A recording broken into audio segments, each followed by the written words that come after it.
Baik, mohon maaf. Ini menggunakan bahasa Inggris ya. Ini saya ambil dari James Stewart ini, bukunya Kalkulus James Stewart, edisi ke-5 ini. Ini agak jadul ini, tapi nggak apa. Isinya masih relevan, karena kita hanya mengambil bagian-bagian intinya saja. Nah ini, contoh fungsi-fungsi trigonometri adalah fungsi fx sama dengan sin x, fx sama dengan cos x gitu ya, fx sama dengan tan x gitu, yang masing-masing itu intinya adalah sebenarnya mereka itu perbandingan sisi-sisi gitu ya, perbandingan sisi-sisi yang membentuk suatu sudut gitu kira-kira. Kalau sin ini seperti yang kita ketahui, sin demi, berarti sin itu perbandingan sisi depan dan sisi miring dari suatu sudut gitu ya. Cos sami biasanya gitu ya. Jadi cos itu adalah perbandingan dari sisi samping dibanding sisi miring dari suatu sudut. Terus yang tan itu tande sam atau tandes gitu dulu biasanya kita mengingatnya. Jadi tan itu adalah perbandingan sisi depan dibanding sisi samping dari suatu sudut, gitu ya. Nah, bagaimana kita menentukan atau mencari turunan dari fungsi-fungsi trigonometri tersebut, gitu ya. Nah, perhatikan kalau interpretasi dari turunan secara grafik itu maksudnya adalah gradien garis singgung gitu ya, the slope of the tangent. Jadi interpretasi dari turunan suatu fungsi di satu titik itu maksudnya kan gradien dari garis singgung grafik di titik tersebut. Misalkan ini, kalau kita punya fungsi fx sama dengan sin x itu yang atas ini ya, fx sama dengan sin x itu fungsi yang atas ini. Nah, misalkan kita ditanyakan f aksen dari pi per 2, itu kan maksudnya adalah turunan dari fungsi sin x di titik x-nya sama dengan pi per 2. Nah, secara grafik, secara geometris, dia adalah kemiringan dari garis singgung ini.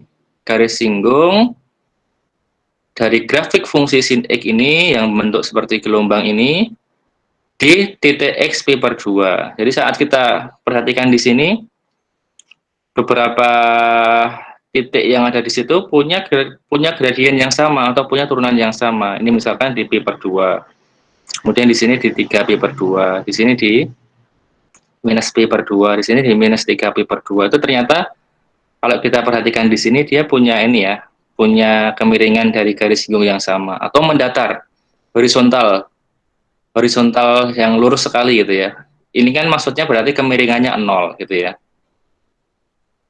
Nah, kalau kita lihat di sini, pernah kita pelajari waktu di SMA dulu bahwa kalau kita punya fx itu sama dengan sin x, maka turunan dari fx tersebut, turunan dari sin x itu adalah cos x gitu. Nah, itu kan dulu kita dapatkan secara langsung gitu aja ya. Pokoknya turunan dari sin x adalah cos x, biasanya dulu gitu. Nah, sebenarnya itu juga bisa kita tentukan dari rumus yang sudah kita pelajari di video sebelumnya tadi, video tentang rumus turunan gitu ya. Kan rumusnya seperti ini. F aksen x sama dengan limit fx plus h min fx per h untuk hanya mendekati 0 gitu ya. Nah, saat kita memasukkan fx-nya itu sama dengan sin x, maka fx plus h kan sama dengan sin x plus h. Kemudian fx itu sama dengan sin x per hanya tetap h. Kemudian sin x plus h ini dengan menggunakan aturan-aturan jumlahan dua sudut, sin x plus h sama dengan ini ya, sin x cos h plus cos x sin h, ini dikurangi sin x tetap sin x per h gitu. Kemudian kalau kita perhatikan di sini, ini akan kita bagi menjadi dua. Untuk apa? Menjadi dua suku supaya ini bagian yang sin x menjadi satu suku dengan bagian yang sin x di sini. Terus bagian yang cos x di sebelah kanan sendiri di sini. Jadi ini sin x-nya kita taruh di depan sini, kita tukar sama bagian yang ini, cos x sin h ini. Kalau sudah, karena dia pembagian dibagi h gitu, maka kan kita boleh membagi dalam dua suku. Per h sendiri di sini per h sendiri sama aja ya. Ini enggak, bagian ini dengan bagian atas ini kan enggak merubah nilainya, ini sama saja. Biar bagian yang di sini, ini kita faktorkan sin x-nya difaktorkan, dikeluarkan menjadi perkalian, Kemudian sisanya di sini cos H-1 gitu ya, per H. Yang belakang cos X-nya kita keluarkan juga, kita faktorkan, ini menjadi sin H per H. Nah, menurut aturan limit yang sudah kita berikan di penjelasan awal kemarin, aturan-aturan limit, kalau kita punya perkalian fungsi atau penjumlahan dua fungsi, itu kan kita boleh menentukan limitnya dulu masing-masing, baru dikalikan atau baru ditambahkan. Jadi ini kita bisa memecah limit-limitnya ini ke dalam masing-masing fungsi ini. Ini limit sin X sendiri, limit cos H-1 per H sendiri, limit cos X sendiri, limit sin H per H sendiri. Ini aturan limit yang sudah kita ketahui kemarin di pembelajaran tentang limit ya. Nah, ini bisa kita lihat di sini, kalau kita punya sin H menuju 0 untuk sin X, di sini karena sin X itu nggak memuat H, maka kan ini tetap sin X gitu ya. Terus di sini, kalau hanya menuju 0, hasilnya berapa ini? Kalau hanya menuju 0, dia ini ya, 0 per 0 nggak bisa ya, berarti kalau nggak bisa kan biasanya dulu diturunkan dulu yang atas dan diturunkan yang bawah. Diturunkan yang atas menjadi min sin H, yang bawah diturunkan jadi 1, jadi min sin H per 1, min sin H sin 0, sin 0, 0, jadi bagian yang ini 0 ya, bagian ini 0 dikali berapapun, itu suku yang depan ini tetap 0, gitu ya. Kenapa Pak 0? Karena tadi itu, kalau ini kan kalau kita masukkan langsung yang 0-nya di H di sini, ini kan cos 0 itu 1, 1 min 1 kan 0, per hanya juga 0, 0 per 0 kan bukan suatu nilai, dia kan tidak terdefinisi, maka kita bisa mencari turunan yang atas per turunan yang bawah gitu ya. Jadi turunan yang atas itu cos H menjadi min sin H, yang bawah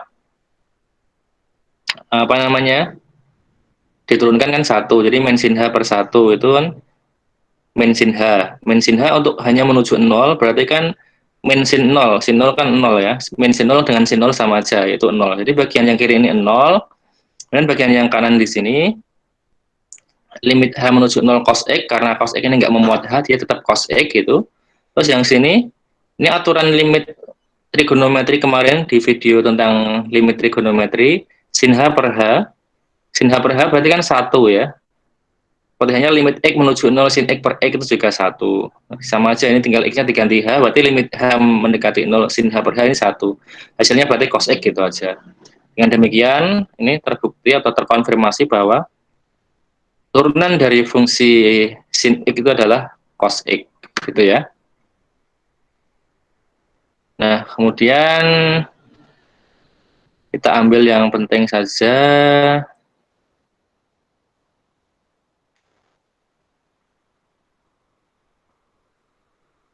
Nah, tadi ini kalau pembuktian Pak, kenapa yang ini, bagian ini 0 gitu ya. Kalau tadi kan saya menggunakan aturan turunan ya. Kalau hasilnya 0 per 0 itu boleh yang atas diturunkan, yang bawah juga diturunkan. Jadi nanti min sin H per 1. Masukkan 0 menjadi min sin 0, hasilnya 0.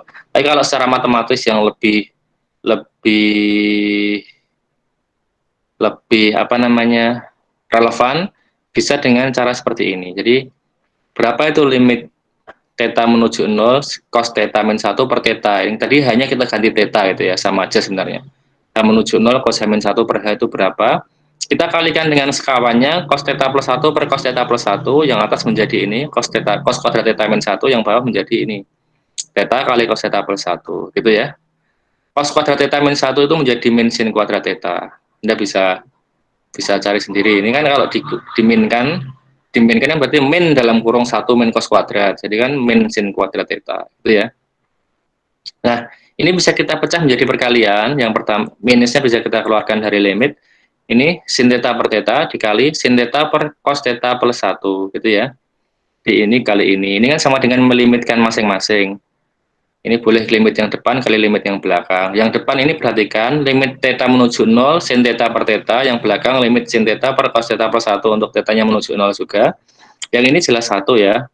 Limit theta menuju 0, sin theta per theta itu 1. Yang belakang ini, saat kita masukkan tetanya menuju 0 kan, yang atas 0, sin 0 kan 0. Yang bawah cos 0 itu 1, 1 per 1 itu 2. Jadi yang depan ini 1, yang belakang ini 0 per 2. Jadi 1 dikali 0 per 2 tetap 0. Gitu ya. Maka bagian bentuk seperti ini, limit theta menuju 0 untuk cos theta min 1 per theta itu sama dengan 0. Dengan demikian sama halnya dengan ini tadi, kembali ke yang atas tadi ini, maka bagian yang depan ini adalah 0. 0 kali sin X 0, yang belakang ini 1 kali cos X. Nah, maka turunan dari fx sin X itu adalah cos X, gitu ya. Ini d sin X per d cos X, d sin X per dx sama dengan cos X, gitu ya. Nah, kalau kita terap, ini kan terlalu mudah ya. Nanti kalau d sin X berarti cos X. Kalau d cos X dengan cara yang sama, hasilnya berarti min sin X.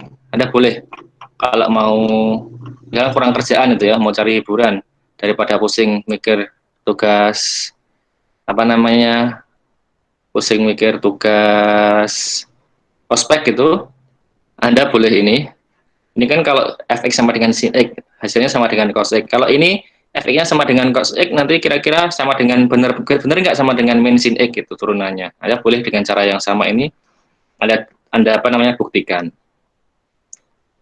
Kemudian ini, kalau kalau kita sudah tahu bahwa turunan sin X adalah cos X, turunan cos X adalah sin X gitu, kan nggak mungkin nanti biasanya kalau di soal itu kan ya pasti rada agak-agak sulit dikit lah ya. Untuk cuma disuruh nyari turunan sin X berapa, turunan cos X berapaan, terlalu mudah buat Anda, ini menyepelekan Anda. Soalnya kan biasanya kayak gini, agak variatif dikit lah. Jadi misalkan Y sama dengan X kuadrat sin X misalkan gitu ya. Jadi dikalikan dengan fungsi lain gitu ya, dikombinasi dengan fungsi lain. Nah, kalau Y sama dengan X kuadrat sin X ini kan berarti perkalian dua buah fungsi kan ya. Perkalian dua buah fungsi seperti aturan yang kita jelaskan di video sebelumnya. Kalau perkalian ini bisa kita misalkan ini U, ini V gitu ya. U-nya X kuadrat, V-nya adalah sin X gitu. Berarti nanti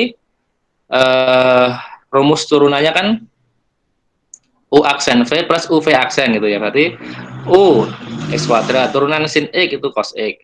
Dikalikan sin X kali turunan X kuadrat. Turunan X kuadrat itu 2X. Berarti hasilnya turunan dari X kuadrat sin X adalah ini. X kuadrat cos X plus 2X sin X. Dibolak-balik sama aja. Misalkan Pak, yang saya turunkan U-nya dulu Pak, U aksen V plus UV aksen. Kok 2E. Jadi nanti hasilnya sama saja. 2X sin X plus X kuadrat cos X itu sama aja. Itu ya.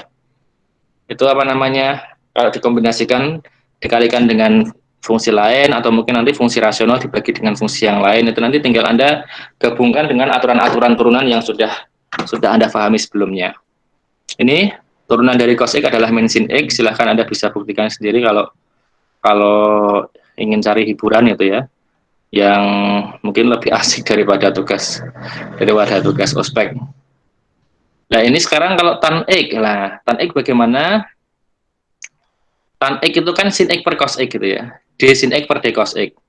Ini kan seperti hanya pembagian fungsi. Jadi kalau ini, Anda boleh sih Pak, kok ini pakainya rumus yang ini, silahkan saja Anda boleh pakai ini, Anda boleh, kalau Pak ini terlalu mudah Pak, Anda mau pakai yang tadi limit H menuju 0, fx plus H min fx per H juga monggo. Efeknya ada di tan X. Tapi kalau karena kita sudah punya turunan dari sin X dan cos X, turunan sin X itu adalah cos X, turunan cos X itu adalah min sin X, kita bisa pakai rumus ini aja.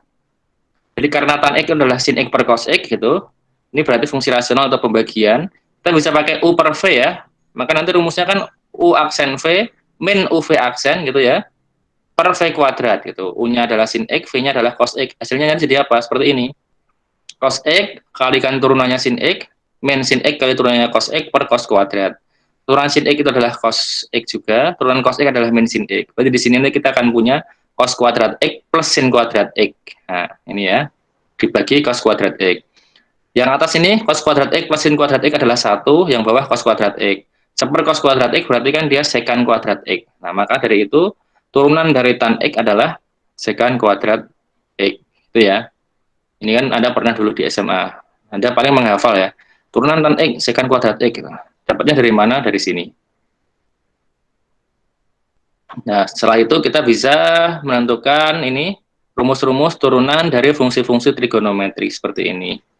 Jadi sin X sama dengan cos X turunannya. Turunan cos X sama dengan min sin X. Turunan tan X sama dengan secant kuadrat X gitu ya. Kemudian kalau turunan cos secant X itu apa? Cos secant itu kan cos per sin ya. Sorry. kosekan itu sama dengan sepersin. Nah, nanti Anda bisa cari dengan rumus seperti ini. D kosekan sama dengan D per dx dari sepersin x gitu. Karena kosekan itu adalah sepersin x. Nanti dengan cara yang sama seperti ini Anda akan peroleh sama dengan min kosekan x kotangen x gitu ya. Kalau sekan itu apa? Sekan itu kan sepersin. Anda bisa sekan itu seperkos ya. Jadi sekan D per dx sekan X sama dengan D per dx per cos X. Nah, nanti dengan Anda jabarkan seperti ini, Anda akan peroleh ini. Sekan X tangen X.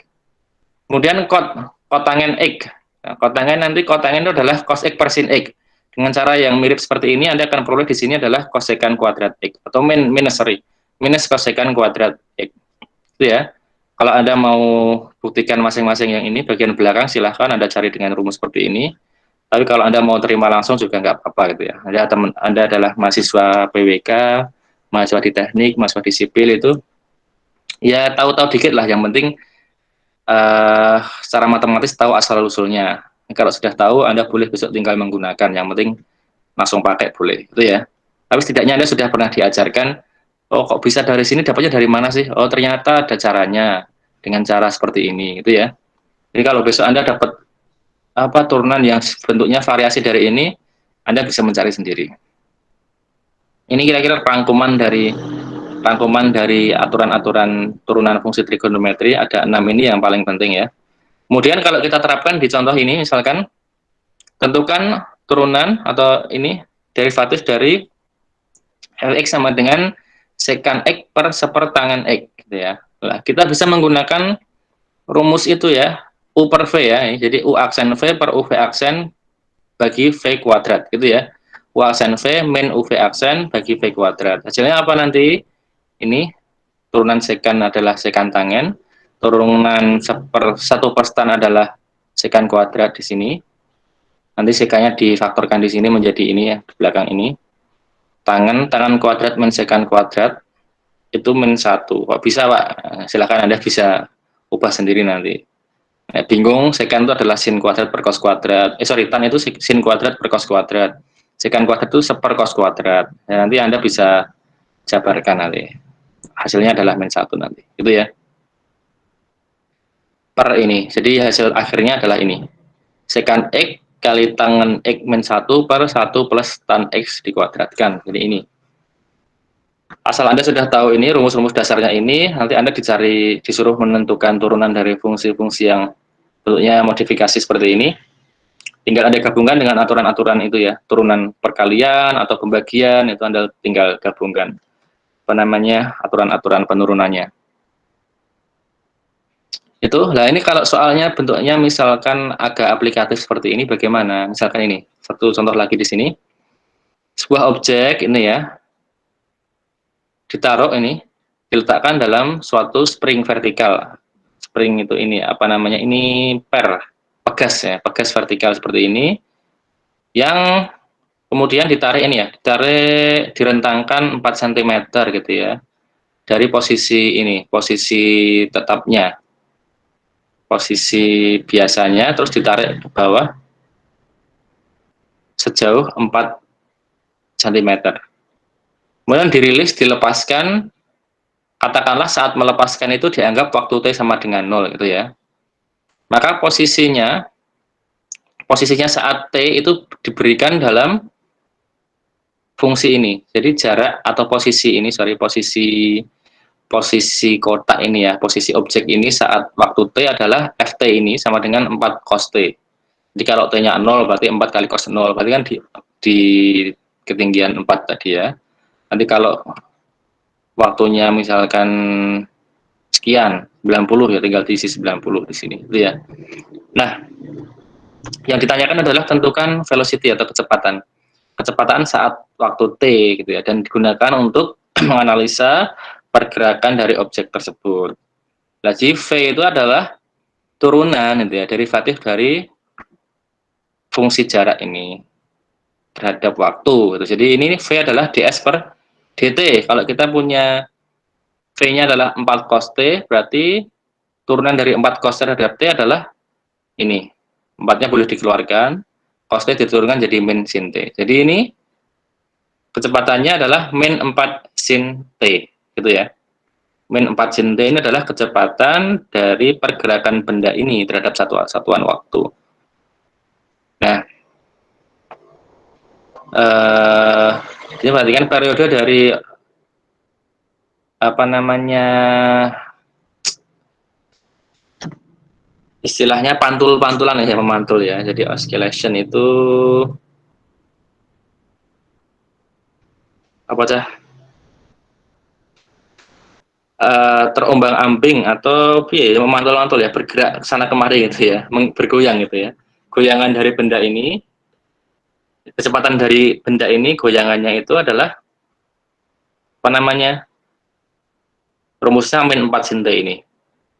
Berarti periodenya, karena dia adalah satu fungsi trigonometri, periodenya adalah 2pi. Karena periode dari sin itu adalah 2pi. Maksudnya apa periode itu? Dia akan kembali ke titik yang sama setelah 2pi gitu ya. Anda perhatikan di ini. Di grafik fungsi sin di sini, perhatikan di sini. Ini kan setiap 2pi ini dia akan kembali ke titik semula lagi. Nanti arahnya sama lagi. Loh Pak, ini di pi sudah kembali ke titik semula Pak, tapi kan arahnya beda. Saat 0 itu arahnya sedang naik, tapi saat di pi kan arahnya turun. Jadi meskipun di titik semula, tapi arah geraknya itu berbeda. Saat di titik 0, dia arahnya ke atas, set gitu. Terus di titik P ini ke bawah, seret gitu. Baru di 2P ini dia kembali ke atas lagi, seret, dengan arah yang sama. Dengan arah dan nanti bentuk yang sama seperti ini. Setelah 2P ini akan sama. Setiap 2P akan sama seperti itu terus ya. Setiap 2P seperti ini terus itu. Jadi itu yang dimaksud dengan periodenya 2P. Dia akan apa namanya, punya nilai yang sama, setiap 2P akan selalu mengulang nilai-nilai yang sama, itu maksudnya. Itu periode dari kecepatannya tadi yang sin T tadi ya. Mana tadi? Nah, ini ya tadi ya. Nah, ini. Oke, terus ini dari situ kita juga bisa menentukan